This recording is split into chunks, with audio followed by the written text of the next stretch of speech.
안녕하세요. 최석호 변호사입니다. 소송을 진행할 때 아무래도 소송 비용이 발생하게 되죠. 물론 소송에서 이긴다라고 하면은 비용에 대한 걱정은 없어지겠지만은 그렇지 않은 경우에는 내가 어디까지 상대방의 소송 비용을 부담해야 하는 건지 그런 기준을 정하는 게 상당히 까다로울 것이라 생각이 됩니다. 그러니까 내가 선임한 변호사의 선임료부터 인지대, 송달료 이걸 부담하는 것만 해도 큰 액수인데 소송에서 졌고 나중에 상대방 변호사 비용까지 부담해야 된다라고 하면은 정말 패선 입장에서는 큰 타격이 될 수 있겠죠. 그래서 오늘은 이런 소송 비용에 대해서 한번 이야기를 해보려고 합니다. 그 민사집행법 제51조 제1항을 보면은 패소한 당사자가 소송 비용을 부담하는 것이 원칙이다 라고 되어 있습니다. 물론 이제 예외적으로 이기는 쪽이 의도적으로 소송을 지연시키거나 하면서 불필요하게 비용을 발생시켰다 라는 경우에는 예외적으로 승소한 사람한테도 부담하도록 규정이 되어 있으니까 이런 부분도 나중에 참고하시면 도움이 될 것 같습니다. 근데 이 소송 비용이라는 게 상당히 큰 만큼 불필요한 비용이 발생하면은 패소한 사람한테는 큰 부담이 되겠죠. 그렇다면은 일부만 승소한 경우에는 어떻게 될까요? 말 그대로 승소한 비율대로 따져가지고 소송 비용도 그 비율에 맞게 지불을 하게 됩니다. 그러니까 어떠한 판결이든 간에 판결을 보면은 판사가 반드시 소송 비용을 누가 부담할지 그리고 각자 부담하는 경우에는 각각 몇 %씩 부담을 하는지를 꼭 기재하게 되어 있는데요. 예를 들어서 100% 전부 승소가 아니라 8대2, 그러니까 80%만 승소했다고 하면은 승소한 사람 입장에서는 전체 소송 비용 중에서 20%를 부담해야 된다는 거죠. 그렇다면 여기서 소송 비용은 어떤 금액을 말하는 걸까요? 그러니까 소송을 진행하면서 들어가는 모든 비용을 말하는 것인지 아니면 소송 절차와 관련된 비용만 해당이 되는지 좀 궁금하실 겁니다. 그러니까 소송 비용이라고 하는 거는 당사자가 특정한 소송 절차를 수행하는데 소요되는 모든 비용을 의미합니다.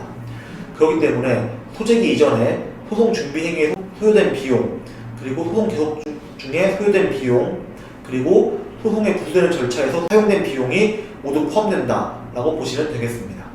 구체적으로 살펴보면은 소송을 처음 시작할 때 당사자가 납부하는 재판 비용인 인지대, 그리고 우편을 보내는 비용이 송달료, 그리고 이후에 감정을 할 경우에 발생하는 감정 신청 비용, 그리고 증인을 신청할 경우에 발생하는 통지서, 교통비, 증인 여비 이런 것까지 다 소송 비용에 포함이 된다라고 보시면 되겠습니다.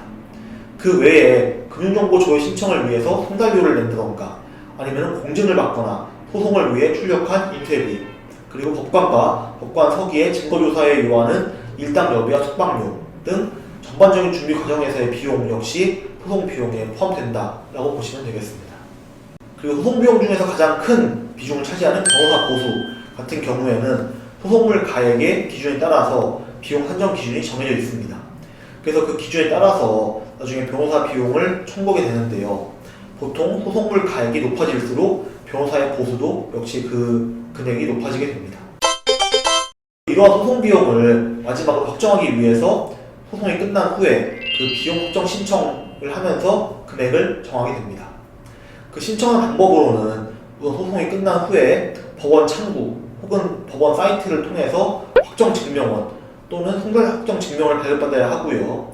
이후에 신청서를 작성해가지고 판결문, 소송비용 계산서, 그리고 납부했던 영수증을 모두 1심 관할법원에 제출을 하면은 법원에서 확인을 한 다음에 상대방한테 최고서와 계산서를 전달하게 됩니다. 이 금액에 대해서 상대방이 별도의 이의를 제기하지 않는다라고 하면은 전반적으로 한 2~3개월 후에 결정이 나오게 됩니다. 그러니까 소송비용 확정 신청 역시 아무래도 생각할 것도 많고 또 준비할 것도 많은 단계인 것 같은데요. 그렇기 때문에 소송을 진행할 때에는 더더욱 신중하게 생각을 하고 움직이는 것이 필요할 것 같습니다. 그리고 이제 이러한 소송 비용을 산정하는 것 역시 복잡한 절차이기 때문에 이를 판단하는 것도 변호사의 역할 중 하나라고 볼 수 있을 것 같습니다. 물론 모든 소송을 다 이기면 좋겠지만은 상황을 봐서 이길 수 없다라고 하는 경우에는 이제 저 같은 경우에는 의뢰인한테 이 소송을 이길 수가 없고 나중에 지면은 소송 비용도 부담하시게 될 수 있다라고 설명을 드립니다. 물론 이제 의뢰인 중에서 지더라도 꼭 해야겠다라고 하는 분들도 많은데 제가 아까 말씀드린 것처럼 전문가 입장에서 패소할 때 이런 소송 비용들까지 전부 부담할 수 있다라고 설명을 드리죠. 그렇기 때문에 저뿐만이 아니라 다른 곳에 가셔서 상담을 받아도 패소를 할 것 같기 때문에 소송을 하지 않는 것이 나을 것 같다라는 전문가분들은 진실된 마음으로 나중에 소송을 패소하고 또 상대방의 소송 비용도 부담할 것을 걱정해가지고 얘기하는 것이기 때문에 이제 이러한 말을 좀 신중하게 들으시고 한 번 더 소송을 할지 고민하는 것이 좋겠다라고 말씀을 드리고 싶습니다. 오늘은 소송 진행에서 빠질 수 없는 소송 비용 확정 신청에 대해서 얘기를 해봤는데요. 오늘의 영상이 도움이 되었기를 바랍니다. 다음 영상에서 또 뵙겠습니다.